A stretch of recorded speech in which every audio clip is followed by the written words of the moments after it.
Welcome to Cellular Agriculture for a Pandemic-Free Future. My name is George Ortega. This is episode number 59, and I'm recording it on Sunday, September 27th at 4:45 p.m. Eastern Time.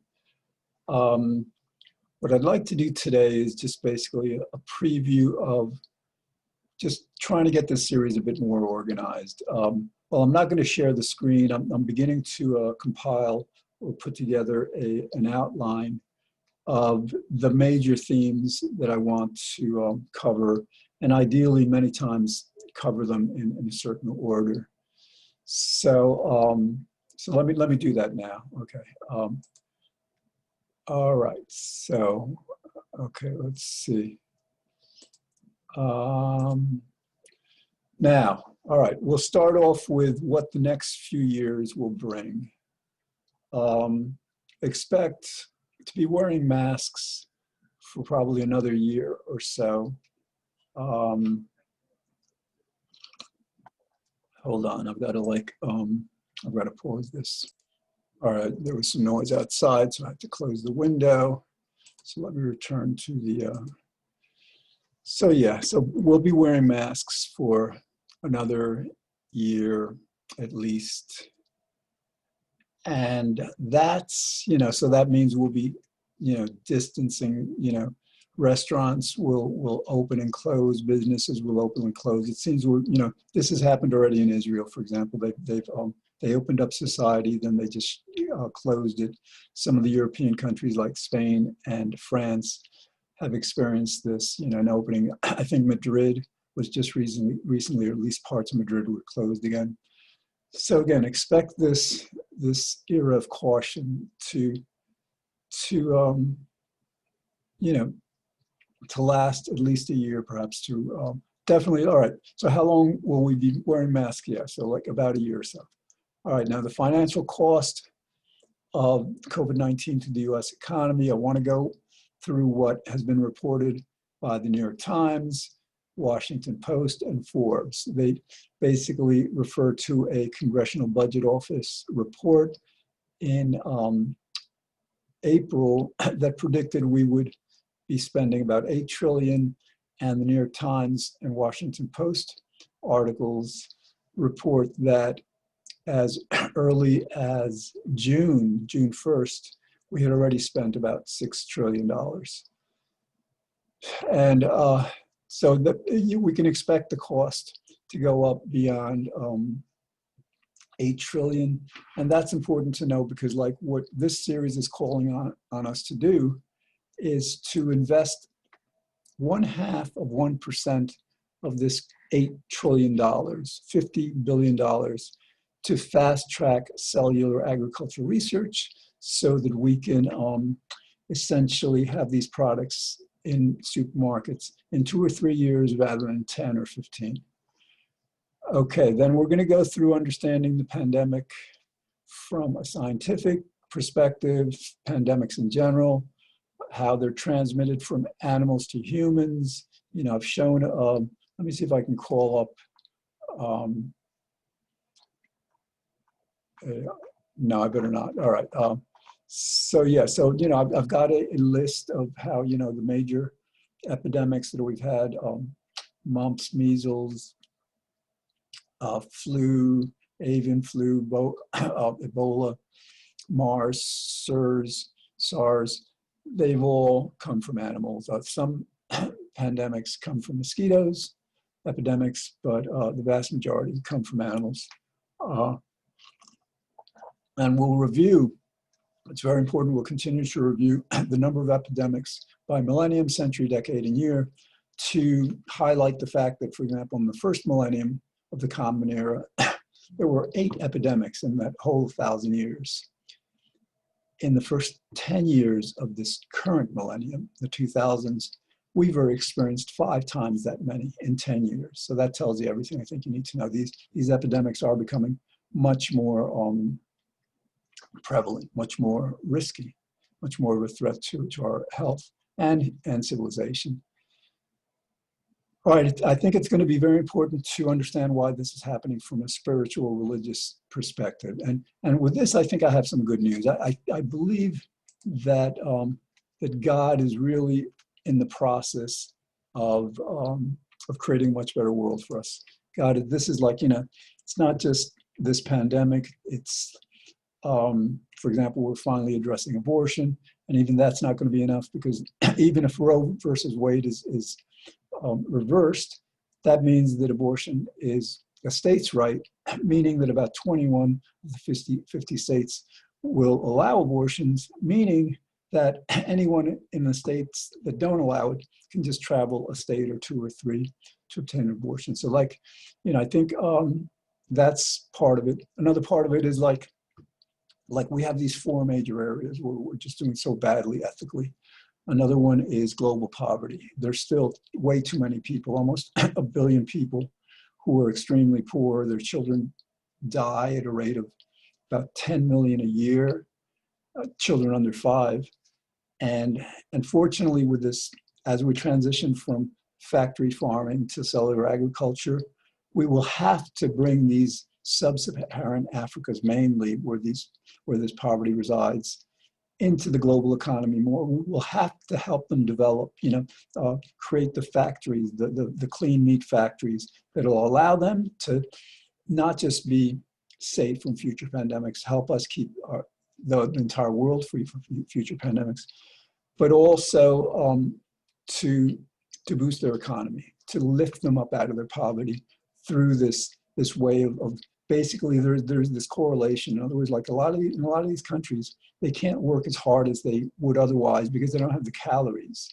People aren't getting enough calories to be able to do the work. So as they get enough calories and good calories with a lot of protein from this clean meat, they will be better able to build their economies. All right, so and the last one is of course climate change. I'm very optimistic that God is doing this to basically help us summon up the will to finally address climate change. Because if you think this is threatening to your lifestyle, your life, do some reading on climate change. It's just like it's beyond belief. All right, so we're going to be going through the moral causes of the coronavirus and future pandemics. And again, that's just what I was just talking about, just these four areas especially.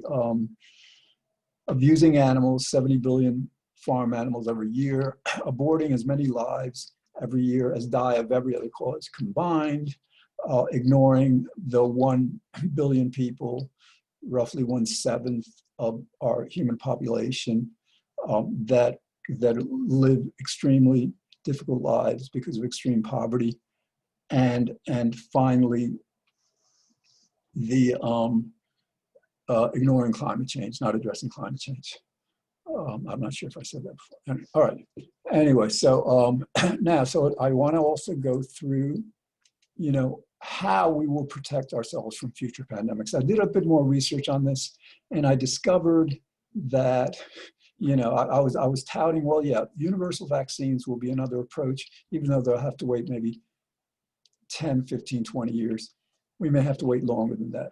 They're working on a universal coronavirus vaccine. They're working on a universal Ebola virus vaccine and a universal influenza vaccine.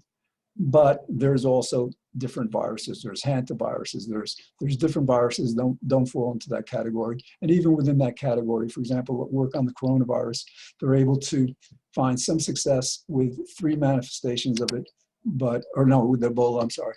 Well, 3 manifestations of Ebola virus. Out of four major ones, they are able to address 1 out of 4. The other 3, they're not able to address. So universal virus vaccine research is maybe a possibility in 30, 40 years, unless, again, we just rapidly scale up that research also. But again, if you tie in the morality of this to the science, if you believe in God, like 80, 90% of us here do in the United States, or we believe in a higher power, we'll kind of like suspect that God is not going to allow us to develop these universal vaccines that will allow us to continue to torture and abuse billions, tens of billions of farm animals every year. So, all right, so we'll go through, the cellular agriculture technology. I mean, it's basically simple. I mean, you just take a biopsy from an animal. It doesn't hurt the animal. Few cells. You grow it in lab. These cells can multiply and keep multiplying, so that we can create as many millions of pounds of chicken, beef, pork, whatever we want, in a way that's completely cruelty-free, and basically represents essentially our only. Well, I was going to say our only chance of preventing vaccines, but actually there's, if I'm right, that we're undergoing a spiritual reformation, that God is like, saying, all right, it's time for us, for our future of our civilization, future generations, for us to really scale up the power of our conscience, of our morality. Then we may actually, to a great extent, bypass cellular agriculture and go directly to either plant-based meats, which are analogs of meats, and they're kind of like, they use plants to mimic or imitate the taste of meat, the texture of meat. But we might even go a step further, and our entire planet may actually decide to become vegan. That is probably the ideal scenario, option we have. And it'll probably, at least for a while, be a combination of all three: clean meat, plant-based meat, and veganism. Okay, another topic that I'm going to be addressing more, that I haven't really addressed all that much yet, because it does present another way to help us be free of pandemics. And something we have to do is, like, we've been encroaching on the our global forests, the Amazon rainforest, or our wildlife. We keep on like encroaching on that, and so to the extent we do that, these wild animals don't have as much of a distance between us and them, and that's another source of transmission of these epidemics and pandemics. And then we're going to be going into the politics of the near future, because we're moving into an era where, right now, until now, for the last decades, the last century and longer, it's been the politicians, the corporations, the rich, who've been calling the shots. They basically buy our politicians. They contribute to their campaigns, and the politicians end up doing their will instead of our will.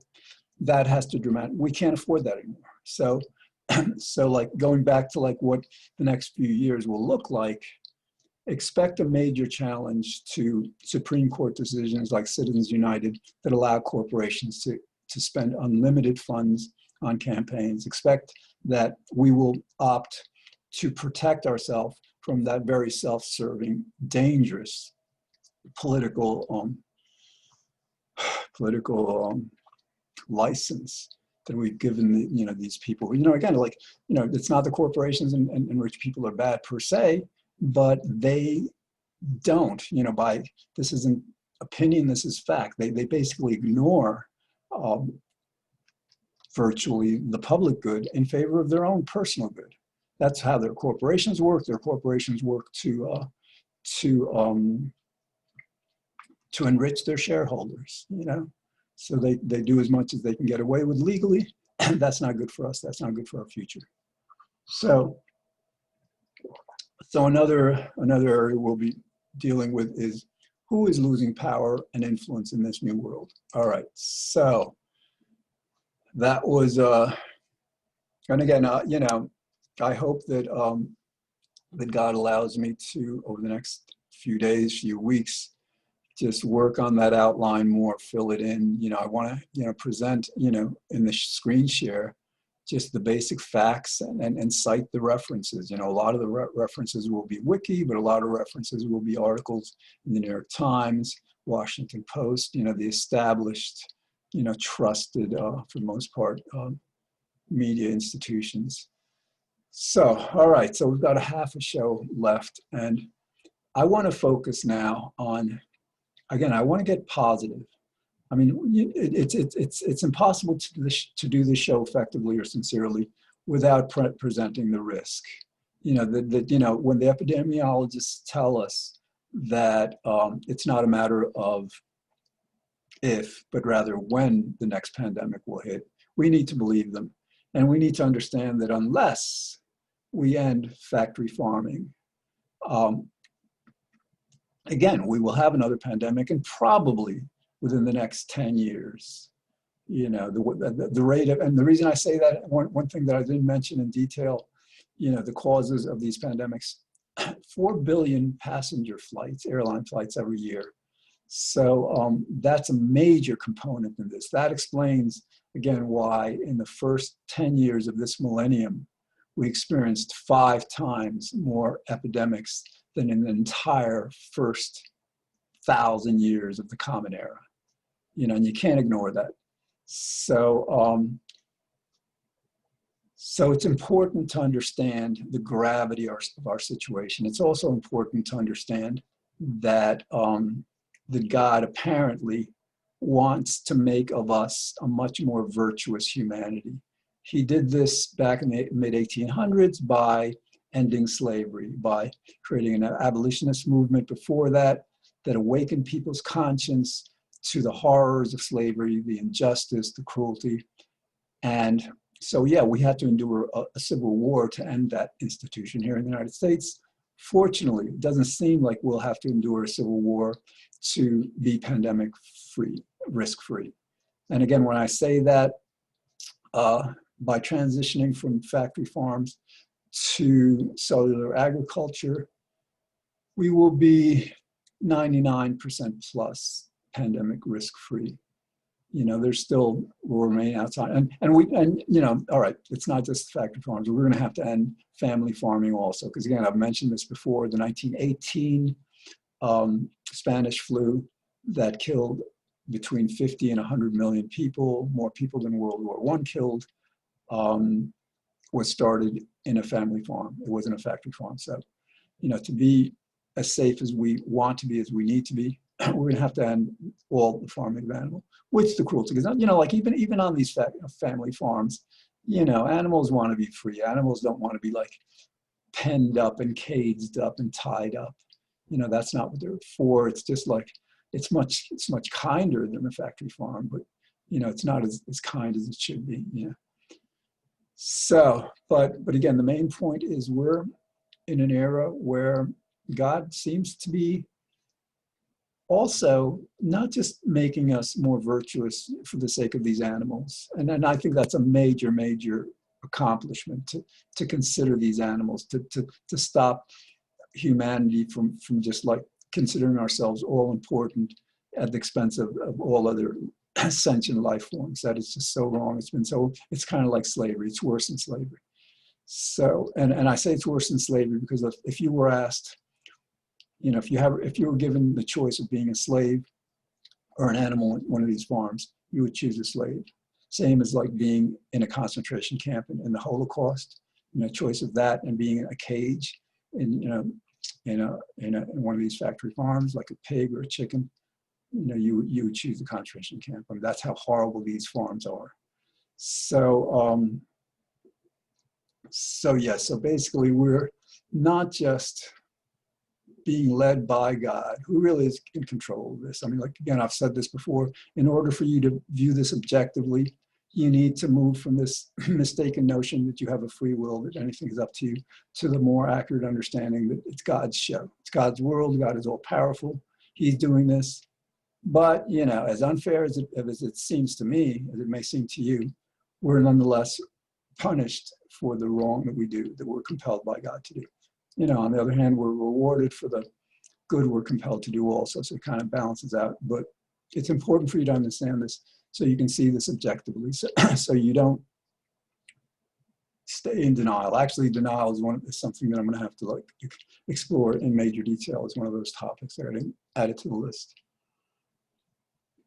So it's not just about being kinder to these animals. It's also about showing us, about making us into a much better humanity, a much better morally human race, that we will finally successfully address climate change. Again, these few years that we're going to be going through, a couple of years perhaps, if we're lucky, they pale in comparison to what climate change bodes for us in the coming decades. And this isn't like, I'm not talking about 2050, I'm talking about 2030, 2040.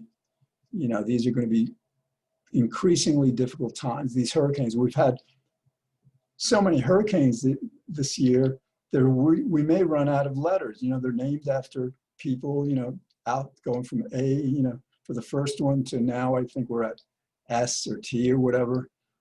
So, you know, this is like, you know, that's just one manifestation. The wildfires in California and Washington are another manifestation. And these wildfires are occurring not just in the United States, but throughout the world. Our increasing divisiveness is also, you know, something that's, you know, this climate change, it's dividing us. It's something like abortion, you know, it's serious. And yeah, the Republicans, you know, are right about abortion. It shouldn't happen.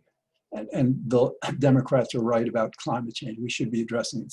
So one thing that will need to happen is that we need to be honest with ourselves. We need to like move from our party identity. Oh yeah, I'm a Democrat, I believe this. I'm a Republican, I believe this, because that's what our leaders tell us, to really objectively looking at the situation. The Republicans aren't all evil, the Democrats aren't all evil.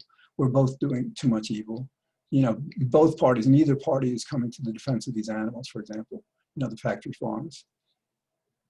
So in light of all that, we can basically conclude that, you know, some people might say, well, this is like a cloud with a silver lining. And yes, that's an accurate assessment, but I think a more accurate assessment is that this is like a blessing in disguise. And the reason I say that is, for example, let's say you're a doctor, and let's say you have a patient who is an alcoholic. The person is drinking themselves to death slowly. You know, their liver is just getting more and more damaged. And, you know, as a doctor, you might be thinking to yourself, if this trend continues, he's absolutely going to die. However, if something dire happens, if he blacks out, you know, if he has like some kind of like a really difficult time, loses his job, something that you wouldn't ordinarily wish on someone, you know, then he might come to his senses. So you know, and you'd be kind of like justified in wanting that calamity to happen for the greater good of this person, so this person can just, you know, reform and live and enjoy his life. So in that same way, it seems like, yes, this is a very difficult time for us all. People are dying, people are losing a lot of money. We're just like distanced, you know, there's so many problems that go along with this.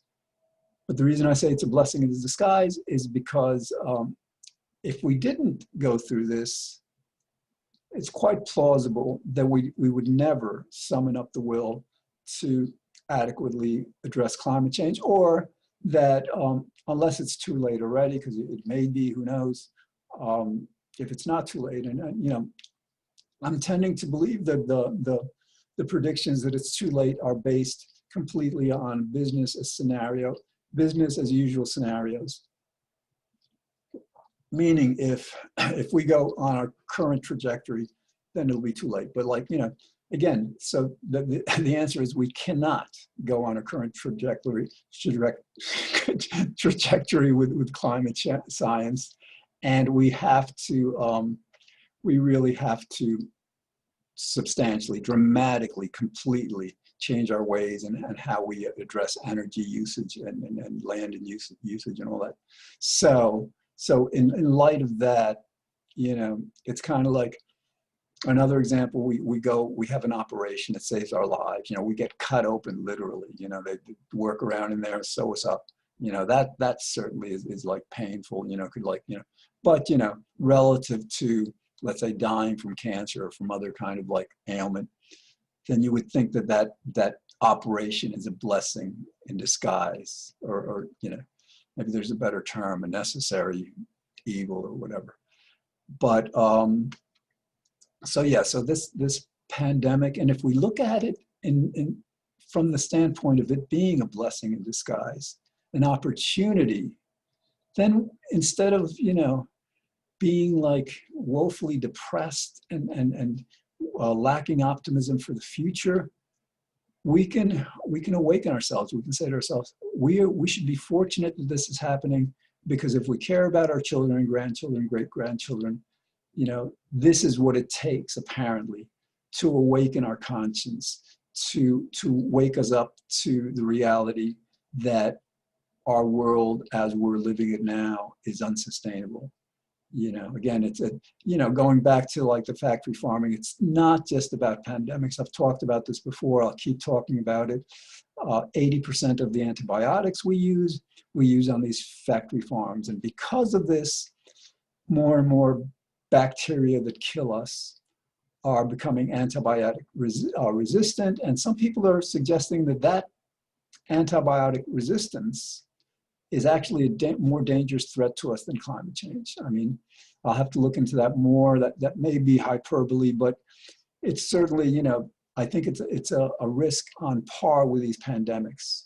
You know, because when you go for operations, or, you know, dental surgery, whatever it is, you know, you get antibiotics to protect you from these bad bacteria that would otherwise make you really sick or kill you. So, all right. So again, you know, God willing, I'm going to be presenting these issues, and I want to get a lot more religious. You know, we say 80–90% of us here in the United States, you know, claim to be spiritual and religious, believe in God and higher power, but we don't act that way. You know, just leave everything else aside and just how we treat these farm animals. You know, I mean, we're worse to these animals than the Nazis were to prisoners in World War II and concentration camp, you know, inmates. We're just like really horrible. I mean, like we talk about how horrible Trump is, and he is horrible.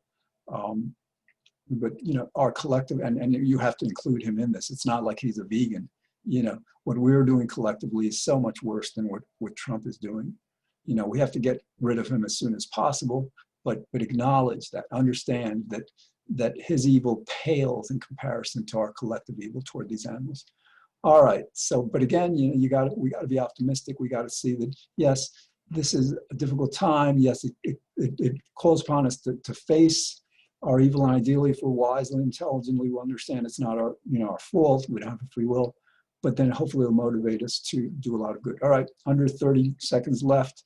Watch this every Monday through Friday on channel 76, Optimum 45 Verizon, on White Plains Community Media, and, you know, catch the episodes on YouTube. And if you have an iPhone, iPad, catch the episodes as podcasts on iTunes, and if you have an Android, on Spotify. Thanks for watching. Hopefully I'll see you again tomorrow.